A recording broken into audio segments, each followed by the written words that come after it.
Hey, everybody, welcome to Tempest Rising podcast. If you're watching on YouTube, I am happy to see you. If you're listening elsewhere, thank you so much for joining us. I am Lindsay Rainwater, your host, mistress of sigil craft and magical bad bitch facilitator. And today, I'm gonna just launch right into talking about your higher self. This is something that I haven't actually been talking about for a while as of this recording because I hit a major hiccup in my life, in my own higher self work. And so that really threw a wrench into how I felt about myself, how I felt about my work. And any of you who teach, who are coaches, who are healers, who speak about things like this, I think we've all had those moments of like, wow, I just had this really terrible moment. Who am I to talk about this? That hit me pretty hard. And I I don't want to totally inundate you guys with details, but I really want to express what happened and the conclusions that I have drawn from it. So keep in mind, as always, this is my experience. A lot of this is my opinion. This is what I've learned from my journey. So this is not supposed to be a cookie cutter thing. And I'm not saying this is going to happen for everyone or this is how it is. That's not it. But I have been watching my friends, multiple of my friends, go through very similar cycles. And I had an epiphany today, kind of suddenly put it into words, and I wanted to share it with you guys. So last year was kind of rough. Not in comparison to a lot of people. I'm very blessed. I was very lucky. But what did happen was some health issues. And they were very quiet. They were very subtle. It was basically, I was okay, but I was tired. I feel like now that Titus is about 2.5, my younger son, I was just really starting to come out of sleep deprivation mode because apparently I breed terrible sleepers. So I have gone through about 5 years of being woken up multiple times a night to deal with one child or another. And so I really last year felt like I was starting to get back into a swing of things. Like, this is great. I'm actually sleeping through the night. Everybody's happy. My kids are still napping. This is good. Life is looking up. My husband's business really took off last year. We have done very well for ourselves. But I started noticing this pattern of extreme fatigue catching up with me during the day. And it got to the point where, because I've been trying to figure out like where in my schedule do I work? Because I'm not very good at getting up early. I shouldn't say that. I have been better, but at the time it was like I used to stay up very late at night. That was my work time. And so I tried to stay up, but once I had the boys in bed, I was so tired, just weary to the bone. I didn't want to put leftovers away. I'm like, I didn't even want to go to bed. I didn't even want to put my PJs on. I'm like, I'm just going to lay down on the couch and I'm going to pass out here for the next 12 hours. Okay. I didn't actually do that, but that was the point I reached at night. And then I couldn't get up the next morning. I would not get up until the boys literally forced me out of bed. And I was tired. I was grouchy. I was resentful. And I'm like, this is weird. And it got to a point where my husband was getting very concerned about me because I would be like, okay, I'm just going to sit down on the couch for a minute. Now that you're home, you can kind of play with the boys. I'm just going to sit down for a minute. And he's like, within seconds, you were snoring. Something's wrong. So it turned out I had severe deficiencies in my system. Basically, I had stopped creating the enzymes I need to digest stuff, and so I wasn't digesting my food. And that's why my supplements weren't doing anything either.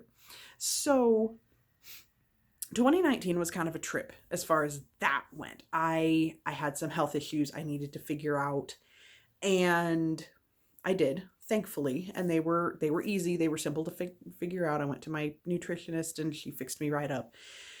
And so right around solstice, Yule, a little bit before Christmas for those of you who aren't quite used to that yet, I had some major shifts happen.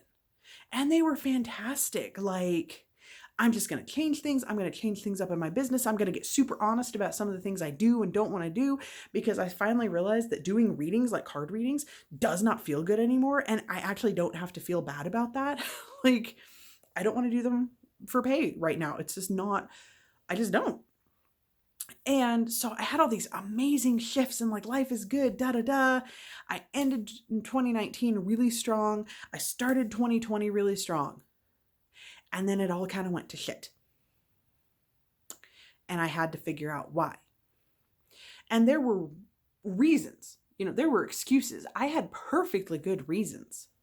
Because basically, I came down with some weird sinus thing that I don't know if it was a cold or if it was extreme allergies or what. If it had been in the spring or summer, I would have totally chalked it up to allergies. But it's like, it's January. It's end of December, early January. Like, why am I having extreme allergies right now? Everything's frozen. I live in Idaho. But I was just getting over that. And all of a sudden, got a new puppy. Kind of out of the blue, semi out of the blue. I had been in contact with a boxer rescue for almost a year trying to get a new dog because I love Lily. She's great. She's a part of our family, but she's not my familiar. She and I do not have that connection that I had with my dog who passed away when I was pregnant with my first child. And I have been kind of pining for that since, which has been about 5 years. And it just seemed like pulling teeth trying to get anything done with this rescue. It was really weird. And all of a sudden they posted these pictures of this litter of puppies. And they said, these guys are 16 weeks old, ready for their new home. This was not what I was looking for. I wanted a boxer. I wanted him to have a dock tail. I wanted him to be purebred. All those things. This is not what I got. He's half boxer. We don't know what the other half is other than it was huge. And he's got a tail, like, whatever, right? But his photo just jumped out at me and I'm like, I'm interested. I wasn't actually expecting him to get back to me after almost a year of them not. And they were just like, great, when here's the paperwork, pay the adoption fee. When can you come get him? So all of a sudden I got a puppy. I'm like, okay, cool. That's great. And then both my kids got sick. I think we picked up a bug from a friend of theirs who goes to preschool. So they get sick. Then I get sick. Then my mom got sick. Somehow Corey managed to avoid it, probably because of the Master Tonic that he has and takes shot of out of the fridge. If you guys need some good Master Tonic, let me know. I'll hook you up with the lady who makes it, because honest to God, he didn't get sick. My dad also didn't get sick, which makes no sense because he doesn't take supplements and he's immunocompromised. I don't get it. But my mom and I both got it, so I didn't have any time off from the boys. We were both laid low by this. I have not experienced a cold that came with that much just body aching and fatigue in years. It was horrible. So all of a sudden, after like 2-3 weeks of just like on fire, I was doing awesome, I was suddenly thrust back into extreme fatigue, overwhelm, and just feeling really spread thin because I'm taking care of a puppy who is coming with all the problems that puppies come with. And I'm taking care of 2 very sick little boys. And I'm taking care of myself. And I'm not getting my time off because my mom is so sick. And if I didn't have these 3 toddlers, one of them being furry, that I needed to take care of, I probably would have rushed over there to help take care of her because it sounded like she got it worse than anyone. And so suddenly being thrust back into that place and being like, God damn it, I thought we just got past this. Like, really? What really was the problem, though, was when I started getting better. And I still wasn't doing anything. I was still sitting on the couch playing games. I didn't want to do anything. I didn't have any motivation. My creativity was just like gone. I just didn't want to do anything. And I could not figure out why. And so it was like, sure, I had some very real problems come up because puppy issues, children issues, being a parent, that was a thing.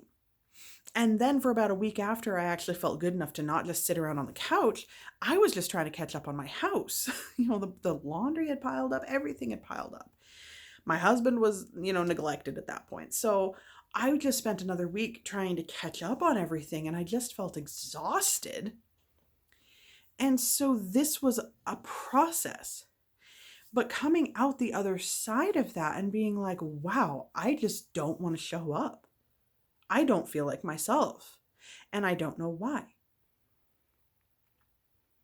And thankfully, I have a group of friends who I can talk to and get a hold of, and who are high energy people, and so they kind of helped me pull back out of that.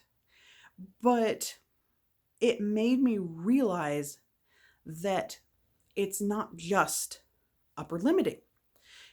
And I say upper limiting, when I say upper limiting, I mean you're doing better for yourself, you're getting stuff done, and something sabotages your progress.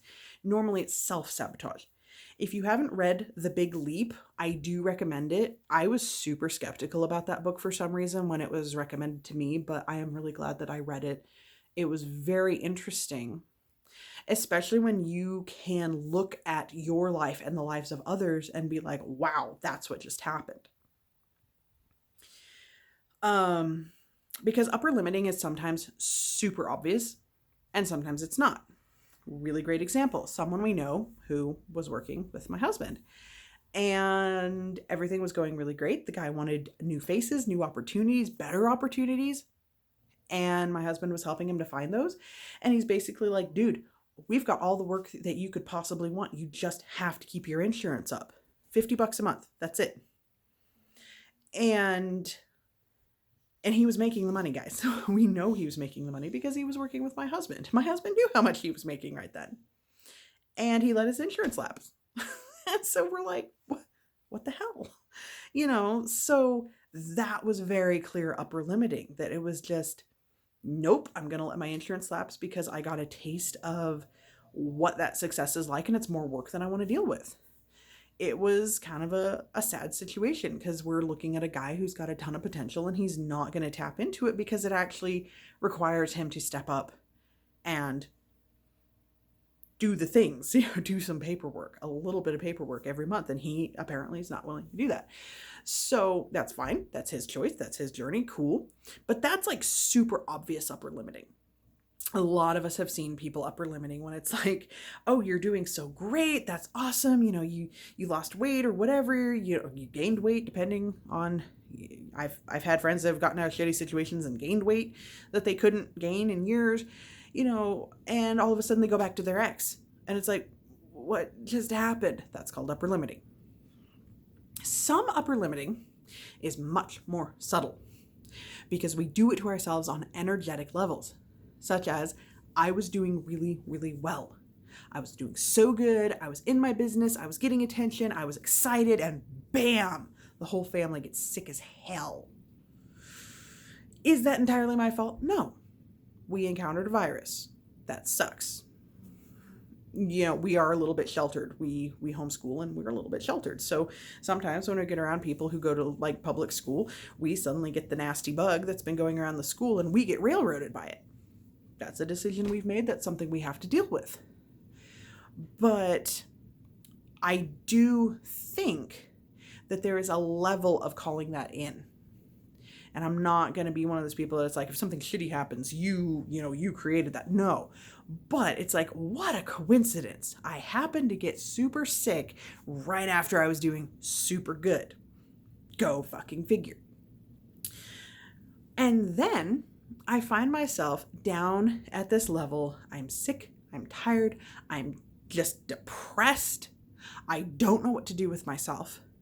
And then, like I said, thankfully, I've got these friends who kind of help me build back up out of that. And it made me realize something. In the journey to find your higher self, you have to let go of who you were. And when you say it like that, it sounds really easy. When I say it like that, I picture making like a little paper boat and like putting it in a stream and letting it float away, which is a super nice visual. And if that works for you, that's awesome. But what it really is a form of death. You can't really just take off the person who you used to be and set it aside and think that everything's going to be okay, because you will go back to that person. And I think that's exactly what I did. I had a few crappy things happen, which in the midst of good things, like getting my new dog. I fucking love this dog. He's awesome. But he did keep me up at night. He did lead to a lot of frustration in that first week because, he's scared. He's adjusting, and there was puppy stuff all over my floor and I had to clean it up. And I have a weak stomach, so that's like super stressful to me to have to clean anything like that up. That's very hard for me. And taking that stress and allowing it to take me to places that I didn't want to go, and dealing with my sick kids. And you guys might be able to hear I'm still a little congested. Like, that was one hell of a cold. That was crazy. And I found myself back in this place of being sick, tired, not wanting to do anything, doing the bare minimums, and realizing that I had gone from this place up here of being like, yeah, I'm in touch with my higher self. I'm embodying a higher version of myself. This is fantastic, to way down here, which is a person I didn't want to be. And it has led to me thinking of something called the death zone, which is the space in between those two. So when you're used to existing way down here and you're just getting by, you're just doing the minimums, you're just going through the motions and kind of wanting bedtime to come around so that you can friggin' go to bed, and all these things, it leaves an imprint in your energy. And it leaves that comfort zone. It becomes a very comfortable spot to be. Because when you exist there long enough, your lizard brain is like, oh, okay, cool. Like, that's where we're going to exist now. And when you suddenly push out of that and you're being your higher self, and you're way up here, and it's like, I'm achieving things, I'm getting more visible, I'm doing this, I'm doing that. Yeah, like, this is awesome. All it really takes is one misstep, one bad day.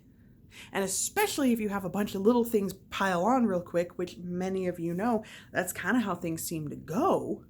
And all of a sudden you're like back down here, but it seems worse than ever. Why is that? Because you didn't burn the ships behind you. Because you left that zone, that space in between who you used to be, the you that you have just gotten away from, and the you that you are when you're functioning at a higher level. You left that space open. You left it in a place of existence.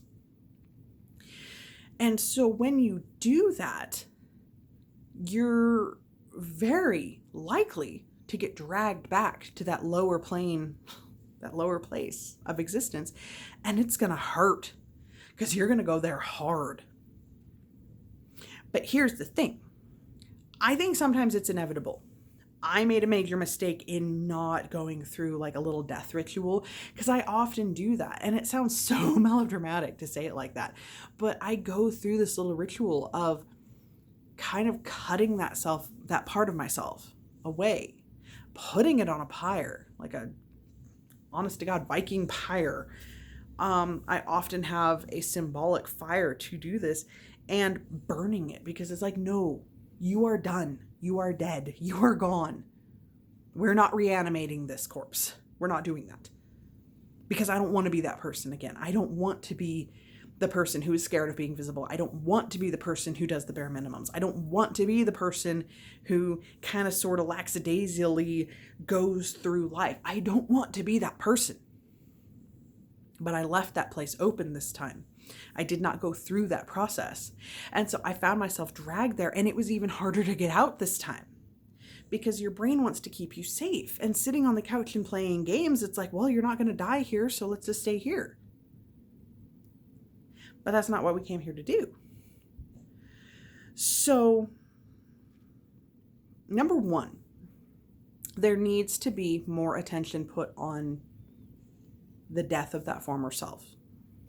And that sounds really scary because we live in a society that is so terrified of death. But there needs to be more death and transformation work around becoming the person that you want to become. Because if you don't do that death and transformation work, you're going to slide back. Trust me, I know. Number 2, give yourself compassion and forgiveness, because it is going to happen. Sooner or later, like it did with me here, you're going to slide back into one of those places and you're going to be like, oh my God, why am I back here? This sucks. And you're going to have to find your way back out. And sometimes that is even harder than when you first left. Because on one hand, you can go back, when you go back, you can see how bad it sucks. But on another hand, it's like, well, I'm back here again. I don't want to fight my way out. It's exhausting. It is. But is it worth it? Yeah, it is worth it. Number 3. I lost my train of thought. Hang on, guys. Number 3, when you're in that space of having fallen back or being dragged back to where you were, to decide to look around and go, I'm going to take stock of why this sucks, of why I don't want to be this person anymore, of why this shit is holding me back. And maybe even make a note about it, make a video about it, make a journal entry about it, and be like, this is why we're not going back there. This is why we're going to put it on a pyre and we're going to burn it. And we're not going to let this corpse reanimate because, wow, that sucked.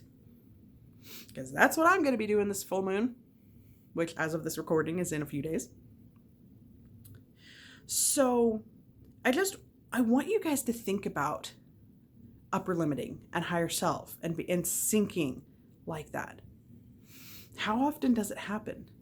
What topics does it happen around? Because for me, a lot of the time, inevitably, it has to do with my business, my mission, getting visible, because I'm terrified of being visible. I have deep-seated terror, traumas around being visible. And it's not just from this lifetime. Being visible as my authentic self got me killed in a previous life. So I understand why I'm like that. But I also know I have the power to rise above it if I choose to grab onto that power. I know better, quote unquote. I know better. And I can see when I'm upper limiting. I just need to make a conscious decision not to do it. And when I do it, because it's inevitable to do not, you're going to do it sooner or later, to make the decision to pull yourself back out of that place and be a better person. Get back in step with your higher self. So I just wanted to share that with you guys because it's so powerful, because so many of us who get caught in these cycles of making the same mistakes, or at least getting dragged back to the same places, emotionally, energetically, spiritually, physically, whatever, because something, there was a speed bump in the road. I think we have such a tendency to beat ourselves up over it because we're like, God damn, other people don't do this. Actually, yeah, they do. You just may not see it. So to recognize it, to give yourself the compassion to be like, that's okay, this shit's going to happen occasionally, but how am I going to fix it? How am I going to find that version of my higher self again? So I would love to hear your guys' experiences with this. You're welcome to head over to my Facebook group, Tempest Rising, Power, Magic, and High Strangeness. Request to join. And I'd love you guys to subscribe. Make sure you subscribe to the podcast. Make sure you subscribe to the YouTube channel so that we keep this conversation going. Also, make sure you head over to lindsayrainwater.com, and on the homepage, you will see a sign-up form where you can get a higher life sigil. This sigil is going to help you to bring in that higher self and anchor it. And this is something that I realized very recently, that I have not reactivated that sigil in quite a long time. So that's probably one reason why I'm wavering a little bit there. So that's something else I'm going to be doing this full moon. And yeah, I also, again, as of this recording, am going to be rolling out a special offer for a visibility sigil in my group. Again, Texas, oh my God, Texas Rising? What? Tempest Rising, Power, Magic, and High Strangeness. Wow. I will be rolling out a offer for a visibility sigil in that group. And I'd love you guys to come take advantage of that. In the meantime, thank you guys for watching. Thank you for listening. I'd love to hear your thoughts and any experiences that you guys have had with that upper limiting cycle, and either how you are dealing with it, how you've dealt with it, or if you need help dealing with it. And I will see you guys in the next episode. As always, stay weird.